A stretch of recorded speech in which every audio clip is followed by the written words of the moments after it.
সুনামের মূল্যের ওপর প্রভাব বিস্তারকারী উপাদানগুলি কি কি, অর্থাৎ কারবারের সুনামকে কোন কোন বিষয়গুলি প্রভাবিত করে। ফার্স্ট পয়েন্ট হবে অতীত মুনাফা। এই কারবারের অতীত মুনাফার ওপর কারবারের সুনামের মূল্য নির্ভর করে। একটি কারবারের অতীত মুনাফা যত বেশি হবে কারবারটির সুনামও কিন্তু ততই বেশি হবে।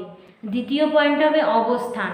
একটি কারবার অনেক সময় অবস্থানের জন্য সুনাম অর্জন করে থাকে। কারবারটি যে স্থানে অবস্থিত সেই স্থানের সুনামের জন্য কারবারটি সুনাম অর্জন করে থাকে। এক্ষেত্রে উদাহরণে দিয়ে দিতে পারো জয়নগরের মোয়া বা কৃষ্ণনগরের মাটির পুতুল। 3 নম্বর পয়েন্ট হবে ভবিষ্যৎ সম্ভাবনা।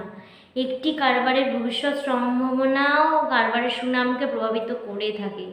ভবিষ্যৎ সম্ভাবনা যদি বেশি হয় বা ভবিষ্যৎ যদি কারবারের উজ্জ্বল হয় সেক্ষেত্রে কারবারের সুনামও বেশি হবে। আবার যদি কারবারের ভবিষ্যৎ সম্ভাবনা ততটা বেশি না থাকে বা ভবিষ্যতে কোনোভাবে বিপদের সম্ভাবনা থাকে তাহলে কারবারের সুনামও কিন্তু কমে যাবে। এরপর 4 নম্বর পয়েন্ট হচ্ছে দক্ষ ব্যবস্থাপনা। কারবারটি যদি অত্যন্ত দক্ষ ব্যবস্থাপনা দ্বারা পরিচালিত হয় তাহলে কারবারটির সুনাম স্বাভাবিকভাবেই বৃদ্ধি পায়। 5 নম্বর পয়েন্ট হবে স্থায়িত্ব। একটি কারবার যত বেশি সময় ধরে স্থায়ী হয় কারবারটির সুনামও তত বৃদ্ধি পায়। তাই একটি নতুন কারবার কখনোই পুরনো কারবারের সাথে সরাসরি প্রতিযোগিতা করতে পারে না।